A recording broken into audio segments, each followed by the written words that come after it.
De príncipe a rei. A ascensão de Jaeliaeres e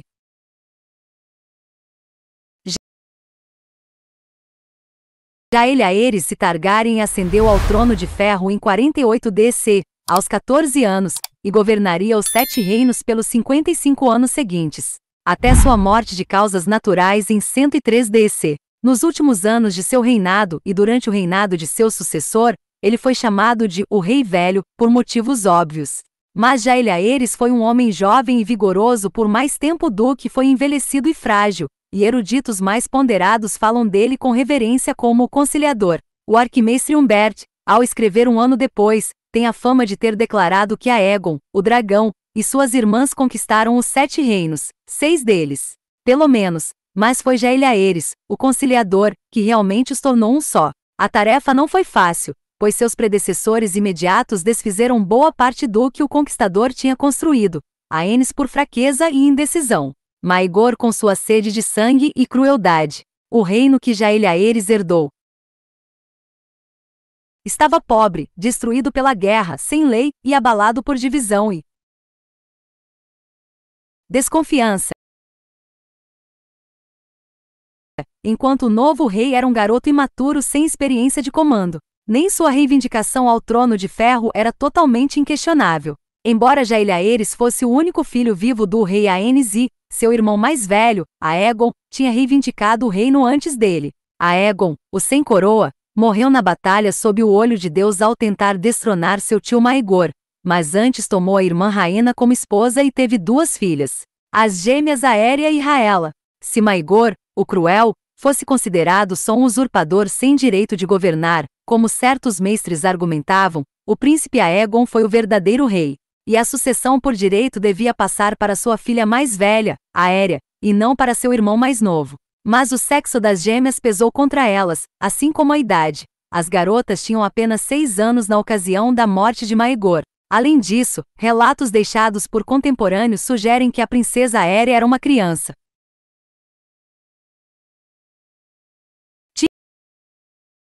Tímida quando nova, dada a lágrimas e a molhar a cama, enquanto Raela, a mais ousada e robusta das duas, era uma noviça a serviço do septo estrelado e prometida à fé. Nenhuma delas parecia ter o necessário para ser rainha. Sua mãe, a rainha Rhaena, admitiu isso quando concordou que a coroa devia ir para seu irmão Jaeliaeres e não para suas filhas. Alguns sugerem que a própria Rhaena poderia ter feito a reivindicação mais forte à coroa, sendo filha primogênita do rei Aenys e da rainha Alyssa. Houve até alguns que sussurraram que foi a rainha Rhaena quem de alguma forma planejou livrar o reino de Maegor, o cruel. Embora nunca tenha se estabelecido precisamente de que forma, ela poderia ter arquitetado a morte dele, depois de fugir de Porto Real em sua dragão Drenfire. Entretanto, seu sexo depunha contra ela. Aqui não é Dorne, disse Lord Rogar Baratheon quando a ideia foi apresentada a ele, e Rhaena não é Nymeria.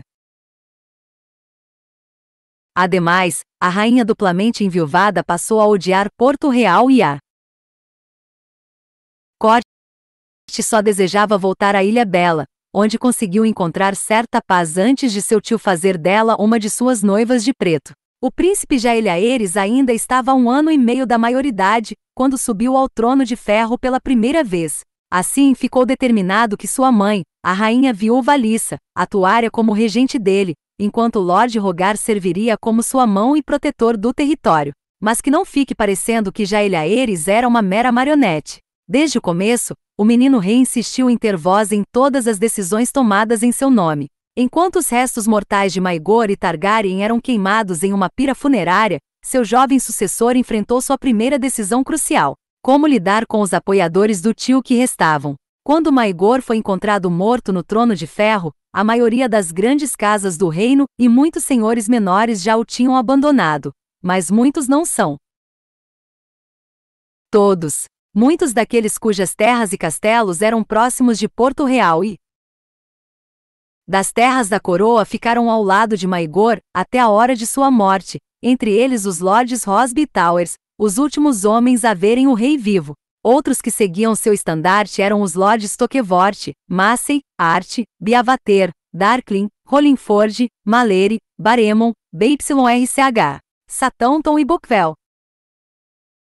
No caos que sucedeu à descoberta do corpo de Maegor, Lord Rosby bebeu um cálice de cicuta para se juntar a seu rei na morte. Buckville e Hollingford tomaram um navio para Pentos, enquanto a maioria dos outros fugiu para seus castelos e fortalezas. Só Darklin e Southampton tiveram a coragem de permanecer com Lord Towers para entregar a Fortaleza Vermelha, quando o príncipe Jael Aerys e suas irmãs Rhaena e Alysanne desceram no castelo em seus dragões.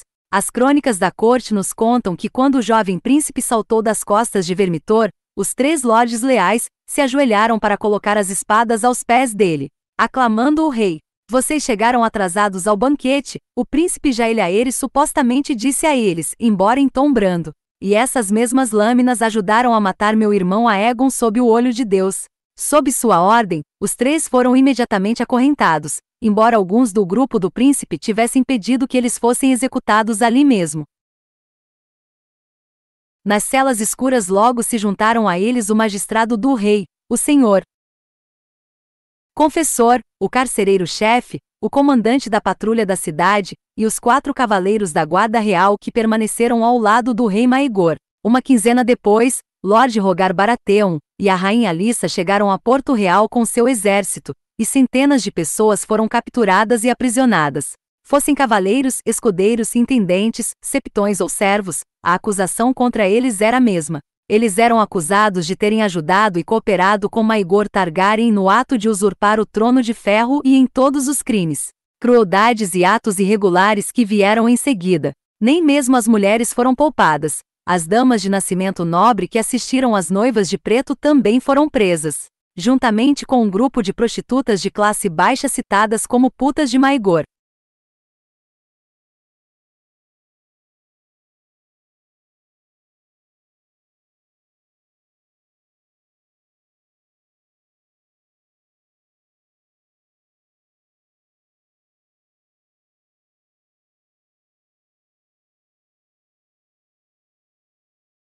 Com as masmorras da Fortaleza Vermelha lotadas, surgiu a questão do que deveria ser feito com os prisioneiros.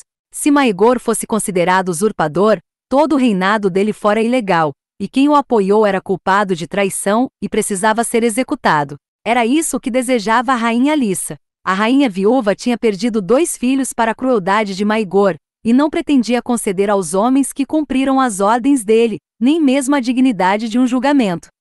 Quando meu menino Viserys foi torturado e morto, esses homens ficaram em silêncio e não disseram nada em protesto, disse ela.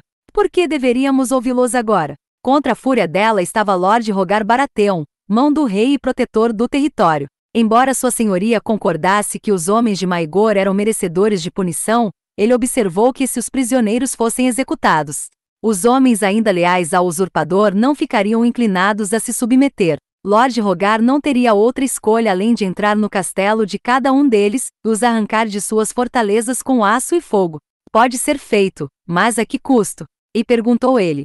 Seria uma empreitada sangrenta, que poderia acabar endurecendo o coração deles contra nós. Permita que os homens de Maegor enfrentem julgamento e confessem sua traição, pediu o protetor. Os considerados culpados dos piores crimes poderiam ser executados, para o resto, que oferecessem reféns que garantissem sua futura lealdade e que entregassem parte de suas terras e castelos.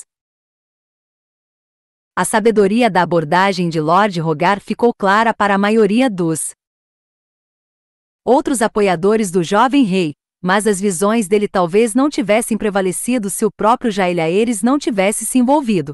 Embora só tivesse 14 anos, o menino rei provou desde o começo que não aceitaria ficar sentado docilmente enquanto outros governavam em seu nome. Com seu mestre, sua irmã, Alysanne, e um grupo de jovens cavaleiros ao seu lado, Jael Aerys subiu ao trono de ferro e convocou seus lordes.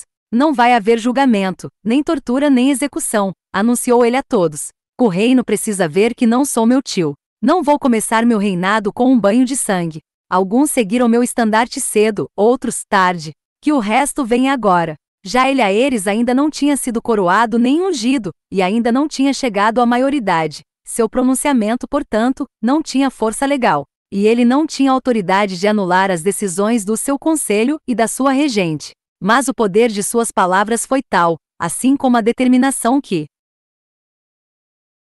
ele exibiu ao olhar para todos do trono de ferro, que os lordes Baratheon e Velaryon na mesma hora deram apoio ao príncipe, e o restante logo os acompanhou. Só sua irmã Rhaena ousou contrariá-lo. Vão aplaudir quando a coroa for colocada na sua cabeça, disse ela. Assim como já aplaudiram nosso tio e nosso pai antes dele. No final, a questão ficou na mão da regente, e embora a rainha Alyssa desejasse vingança pelo que tinha sofrido, ela também não estava disposta a ir contra os desejos do filho. Faria ele parecer fraco, alegam que ela disse para Lord Rogar e ele nunca deve parecer fraco. Esse foi o declínio do pai dele. E foi assim que a maioria dos homens de Maegor foi poupada. Nos dias que se seguiram, as masmorras de Porto Real foram esvaziadas. Depois de receberem comida e bebida e trajes limpos, os prisioneiros foram levados à sala do trono em grupos de 7. Lá, perante os olhos de deuses e homens, eles renunciaram à fidelidade a Maegor e juraram lealdade ao sobrinho dele, Jaele-Aerys, de joelhos. Para em seguida o jovem rei mandar cada homem se levantar, conceder-lhe perdão e devolver suas terras e títulos. Mas não se deve pensar que os acusados escaparam sem punição.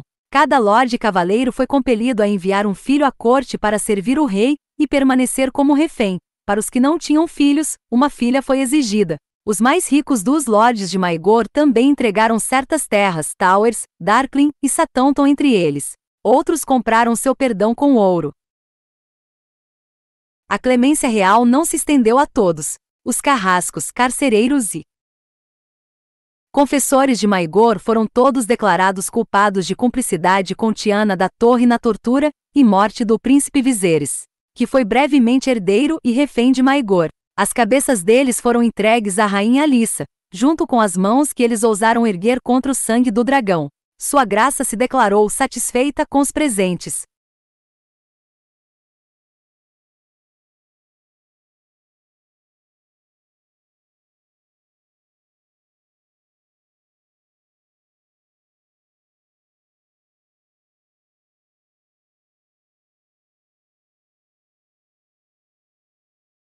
Outro homem também perdeu a cabeça, Sor-Maladon Mur, um cavaleiro da guarda real, que foi acusado de ter segurado Ceres Gotover, a primeira rainha de Maegor, enquanto seu irmão juramentado, Sor-Imbush, cortava a língua dela. Sendo que as tentativas de sua graça de se soltar, fizeram a lâmina escorregar e provocar sua morte. É preciso deixar claro que Sor-Maladon insistia que a história era inventada, e dizia que a rainha Ceres morreu de perversidade. Mas admitiu ter entregado Tiana da Torre nas mãos do rei Maegor, e ter testemunhado quando ele a matou. Então havia sangue de rainha nas mãos dele de qualquer modo. 5 dos 7 de Maegor sobreviveram. 2 deles, Sor Oliver Bracken e Sor Raimo Malere, tiveram papel importante na queda do falecido rei ao virarem a casaca e passarem para o lado de Jaele-Aerys. Mas o menino rei observou corretamente que ao fazer isso, eles romperam suas promessas de defender a vida do rei com a deles. Não aceito quebradores de promessas na minha corte, declarou ele. Todos os 5 guardas do rei foram sentenciados à morte, mas com uma súplica da princesa Alysanne. Chegou-se ao consenso de que poderiam ser poupados se eles trocassem os mantos brancos por pretos ao se juntarem à patrulha da noite. 4 dos 5 aceitaram essa clemência e partiram para a muralha. Junto com Sor Oliver e Sor Raimund, os vira-casacas foram Sor John Tollett e Sor Simond Crane. O 5º guarda real, Sor Harold Langvard, exigiu um julgamento por batalha. Jaele-Aerys concedeu o desejo dele e ofereceu enfrentar pessoalmente Sor Harold em combate, mas isso lhe foi negado pela rainha regente. Um jovem cavaleiro das Terras da Tempestade foi enviado como campeão da coroa. Sor Giles Morrigen, o homem escolhido, era sobrinho de Daemon, o devoto, o grande capitão dos filhos do guerreiro, que os liderou no julgamento dos 7 contra Maegor, ansioso para provar a lealdade de sua casa ao novo rei. Sor Giles trabalhou rapidamente no idoso Sor Arrows, e foi condecorado senhor comandante da Guarda Real de Jaele-Aerys pouco depois. Enquanto isso, a história da clemência do príncipe se espalhou pelo reino. Um a um, o restante dos aliados do rei Maegor dispensaram seus exércitos, deixaram seus castelos e fizeram a viagem até Porto Real para jurar fidelidade. Alguns agiram com relutância, com medo de Jaele-Aerys se mostrar um rei fraco e ineficiente como seu pai. mas como Maegor não tinha deixado herdeiros legítimos, não havia rival plausível para que sobreviesse oposição. Até os mais ardorosos dos apoiadores de Maegor foram conquistados quando conheceram Jaeliaeres, pois ele era tudo que um príncipe deveria ser: desenvolto, generoso e tão cavalheiresco quanto corajoso. O grande mestre Benifer, em retorno recente do exílio autoimposto em Pentos, escreveu que ele era instruído como um mestre e piedoso como um septão. E embora parte disso possa ser atribuído a Lisonja, também havia certa verdade. Até sua mãe, a rainha Alissa, supostamente chamou Jaeliaeres de o melhor dos meus 3 filhos. Não deve ser considerado que a reconciliação dos lordes gerou a paz em Westeros da noite para o dia. Os esforços do rei Maegor de exterminar os pobres irmãos e os filhos do guerreiro puseram muitos homens e mulheres pios contra ele e contra a casa Targaryen, enquanto ele colecionava cabeças de centenas de estrelas e espadas, outras centenas continuavam soltas, e dezenas de milhares de lordes menores, cavaleiros com terras e plebeus os abrigavam, alimentavam e ofereciam ajuda e consolo sempre que podiam. Silas Maltrapilho e Dennis, o Manco, comandaram grupos andarilhos de pobres irmãos, que iam e vinham como fantasmas, sumindo na vegetação sempre que ameaçados. Ao norte do Dente Dourado, o cachorro vermelho das colinas, Sor Joffrey Dogjet, se deslocava entre as terras ocidentais, as terras fluviais como queria. Com o apoio e a conivência da senhora Lucinda, a esposa devota do senhor de Correrio, Sor Joffrey, que assumiu o mantelete de grande capitão dos filhos do guerreiro, anunciou sua intenção de restaurar a orgulhosa ordem à sua antiga glória, e estava recrutando cavaleiros para seu estandarte. Mas a maior ameaça estava no sul, onde o septão Lua e seus seguidores acampavam abaixo das muralhas de Vila Velha, defendida por Lord Oakiar e Lord Rovan e seus cavaleiros. Um homem corpulento e enorme, Lua foi abençoado com uma voz trovejante e presença física imponente. Embora seus pobres irmãos o tivessem proclamado o verdadeiro alto septão, aquele septão, se é que era mesmo um, não era a imagem da piedade. Ele se gabava com orgulho de que Estrela de Sete Pontas era o único livro que já tinha lido, e muitos questionavam até isso, pois não se sabia de ele já ter citado aquele tomo sagrado, e nenhum homem o tinha visto ler ou escrever. Descalço, barbado e tomado de imenso fervor, o mais pobre irmão podia falar durante horas, e muitas vezes fazia exatamente isso. E ele falava sobre pecado. Sou um pecador, eram as palavras com as quais o septão Lua começava todos os sermões, e era mesmo uma criatura de apetites imensos, glutão e bêbado renomado por sua depravação. Lua se deitava cada noite com uma mulher diferente, e engravidou tantas que seus acólitos começaram a dizer que a semente dele era capaz de tornar uma mulher estéril fértil. E tal era a ignorância e insensatez de seus seguidores que essa história se espalhou como verdadeira. Maridos começaram a oferecer suas esposas a ele e às mães, suas filhas. O septão Lua nunca recusava essas ofertas, e depois de um tempo alguns dos cavaleiros andantes e homens de armas, dentre seus seguidores começaram a pintar imagens da pica de Lua nos escudos, e um comércio vigoroso de massas, pingentes e cajados entalhados, para parecerem um membro de Lua surgiu. Acreditava-se que um toque na ponta desses talismãs concedia prosperidade e boa sorte.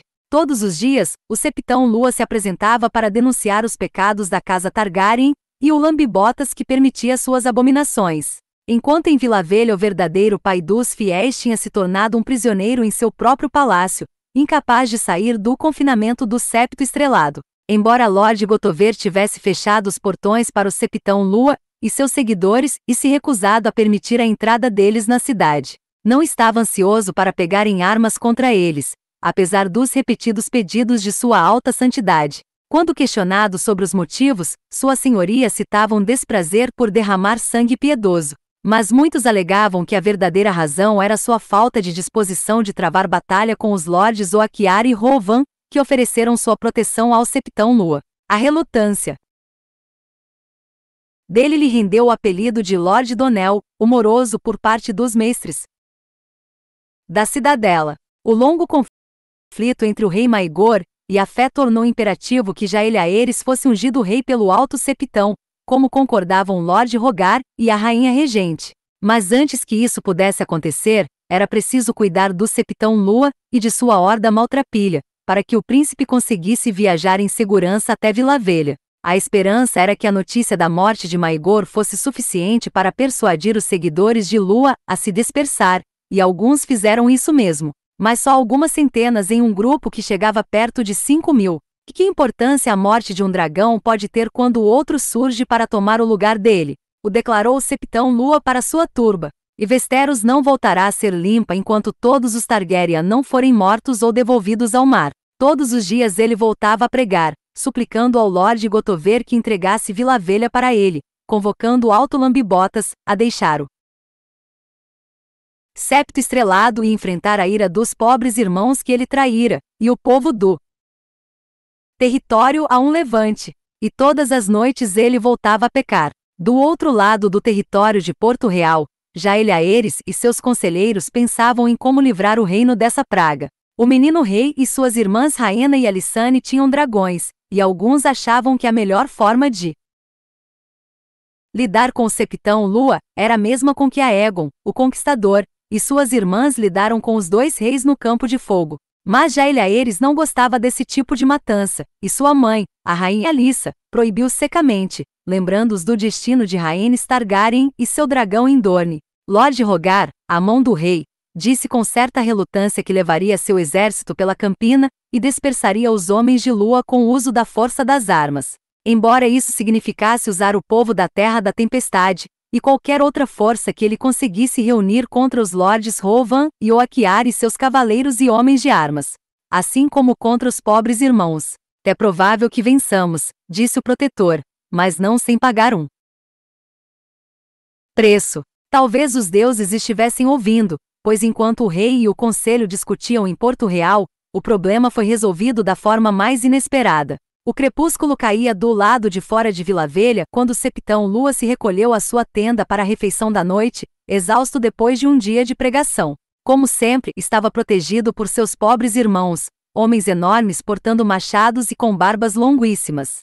Mas quando uma bela jovem se apresentou na tenda do Septão com um garrafão de vinho que desejava dar à sua santidade em troca de ajuda, eles a deixaram entrar na mesma hora. Eles sabiam qual era o tipo de ajuda que a mulher desejava, o tipo que colocaria um bebê em sua barriga. Um período curto passou, durante o qual os homens do lado de fora da tenda ouviram gargalhadas ocasionais do Septão Lua lá dentro. Mas, de repente, houve um gemido, um grito de mulher e um berro de fúria em seguida. A aba da tenda foi aberta, e a mulher saiu seminua e descalça, e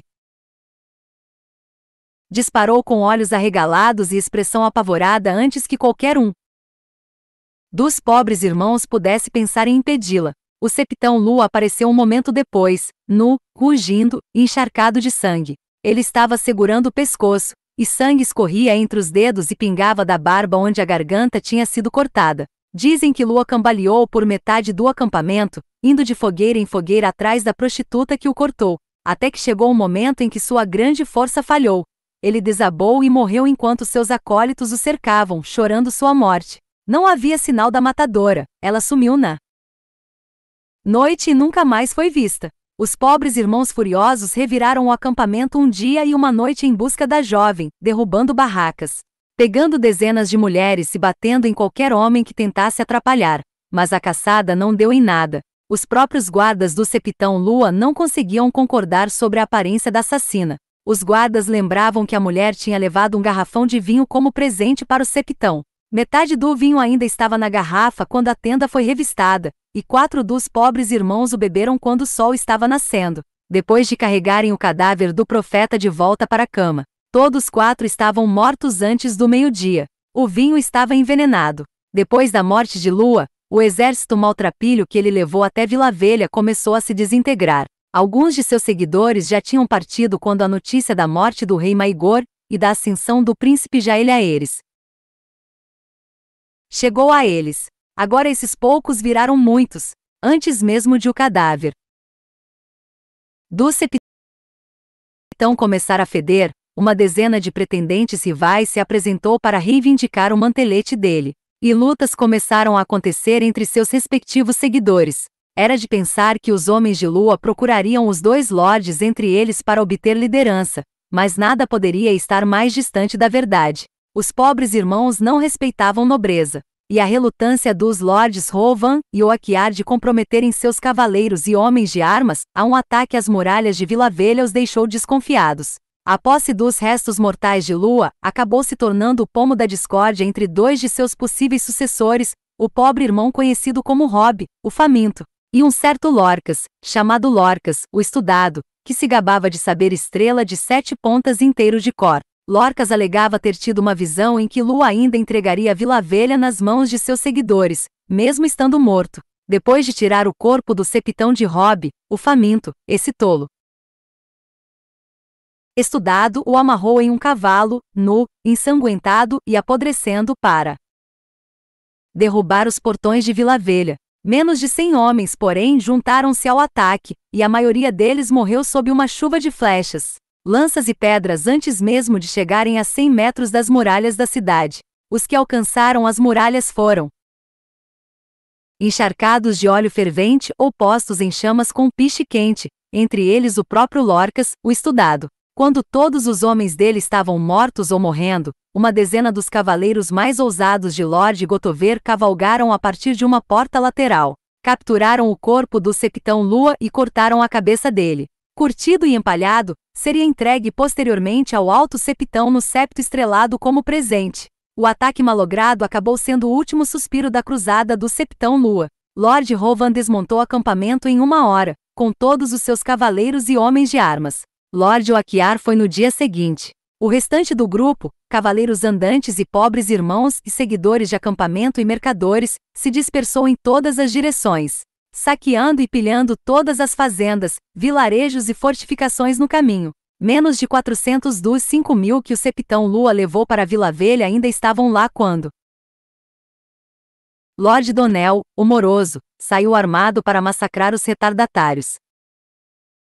O assassinato de Lua removeu o último grande obstáculo à ascensão de Jaehaerys Targaryen ao trono de ferro, mas daquele dia até hoje há um debate sobre quem foi responsável pela morte dele. Ninguém de fato acreditou que a mulher que tentou envenenar o septão pecador e acabou cortando a garganta dele estivesse agindo sozinha. Claramente, ela foi uma ferramenta. Mas de quem?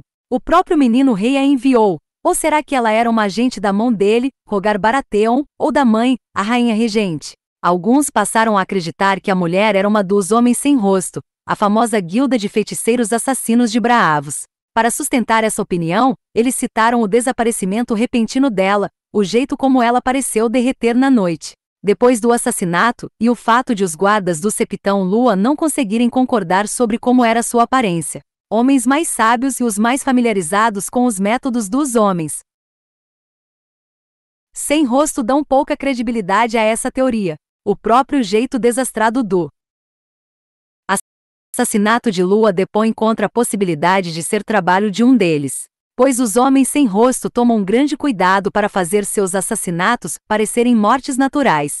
É questão de orgulho para eles, a base de sua arte. Cortar a garganta de um homem e o deixar cambaleando na noite e gritando seu assassinato não é digno deles. A maioria dos eruditos de hoje acredita que a assassina era apenas uma seguidora de acampamento, agindo em nome de Lord Rohan, ou de Lord Oakiar, ou talvez dos dois, embora nenhum dos dois ousasse desertar Lua quando ele ainda estava vivo. O vigor com que abandonaram a causa depois de sua morte sugere que o agravo deles era com Maegor, não com a casa Targaryen. E de fato, ambos logo voltariam à Vila Velha, penitentes e obedientes, para se curvarem ao príncipe Jaehaerys em sua coroação. Com o caminho para a Vila Velha livre e seguro novamente, a coroação aconteceu no septo estrelado nos últimos dias do ano 48 depois da conquista. O alto septão, o alto lambibotas que o septão Lua queria derrubar, ungiu o jovem rei em pessoa e pôs a coroa de seu pai, Aenys, na cabeça dele. 7 dias de festa vieram em seguida, durante os quais centenas de senhores grandes e pequenos apareceram para se curvar e jurar suas espadas a Jaehaerys. Entre os presentes estavam suas irmãs Rhaena e Alysanne, suas jovens sobrinhas Aérea e Rhaella, sua mãe, a rainha regente Alyssa, a mão do rei, Rhaegar Baratheon, Sor Giles Morrigen, senhor comandante da guarda real, o grande mestre Benifer, os arquimestres reunidos da cidadela, e um homem que ninguém esperaria ver, Sor Joffrey Dogjet, o cachorro vermelho das colinas. Autoproclamado grande capitão dos insurgentes filhos do guerreiro, Dogjet chegou em companhia do senhor e da senhora Tully de Correrio, não acorrentado, como a maioria poderia esperar, mas com um salvo-conduto com o selo do próprio rei. O grande mestre Benifer escreveu depois que a reunião entre o menino rei e o cavaleiro insurgente pôs a mesa para todo o reino de Jaeliaeres fazer o mesmo. Quando Sor Joffrey e Senhora Lucinda pediram que ele desfizesse os decretos do seu tio Maegor e readmitisse as espadas e estrelas, Jaeliaeres recusou com firmeza. Pafé não precisa de espadas, declarou ele. Eles têm a minha proteção, a proteção do trono de ferro. Mas ele revogou as recompensas que Maegor tinha prometido pelas cabeças dos filhos do guerreiro e dos pobres irmãos. E não farei guerra contra meu próprio povo, disse ele. Mas também não tolerarei traição e rebelião. E eu me insurgi contra seu tio, como você, respondeu o cachorro vermelho das colinas, desafiador. Foi mesmo, concedeu Jaeliaeres, e lutou bravamente. Nenhum homem pode negar.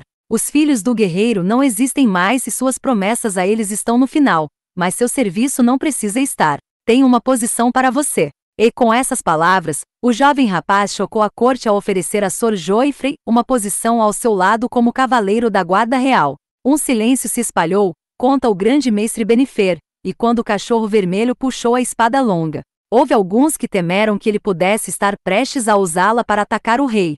Mas o cavaleiro se apoiou em um dos joelhos, baixou a cabeça e colocou a lâmina aos pés de Jaeliaeres.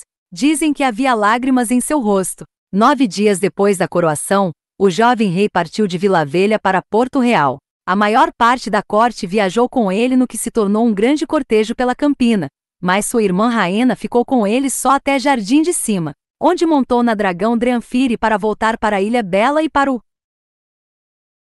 castelo de Lord Farman acima do mar, despedindo-se não só do rei, mas de suas filhas. Raela, noviça prometida à fé, ficou no septo estrelado, enquanto sua irmã gêmea Aérea seguiu com o rei até a Fortaleza Vermelha, onde ela serviria como copeira e dama de companhia da princesa Alysanne. Mas aconteceu uma coisa curiosa com as meninas da rainha Raena depois da coroação do rei, como foi observado. As gêmeas sempre foram imagem espelhada uma da outra em aparência, mas não em temperamento. Enquanto Raela era famosa por ser uma criança ousada e voluntariosa, e um terror para as septãs encarregadas dela, Aérea era famosa por ser uma criatura tímida e acanhada, muito dada a lágrimas e medos. Ela tem medo de cavalos, de cachorros, de garotos com vozes altas, de homens de barba e de dançar, e morre de medo de dragões. Escreveu o grande mestre Benifer quando Aérea foi para a corte pela primeira vez. Mas isso foi antes da queda de Maegor e da coroação de Jaeliaeres. Depois, a gêmea que ficou em Vila Velha se dedicou às orações e ao estudo, e nunca mais precisou ser repreendida. Enquanto a gêmea que voltou para Porto Real se mostrou cheia de vida, perspicaz e aventureira, e em pouco tempo passava metade de seus dias nos canes, nos estábulos e nos pátios de dragões. Embora nada tenha sido provado, acreditava-se que alguém, talvez a própria rainha Raena ou a mãe dela, a rainha Alissa, aproveitou a ocasião da coroação do rei para trocar as meninas. Se foi isso que aconteceu, ninguém estava inclinado a questionar a mentira, pois até o momento em que Jaeliaeres tivesse um herdeiro seu, a princesa Aérea, ou a gêmea que agora carregava esse nome, era a herdeira do trono de ferro.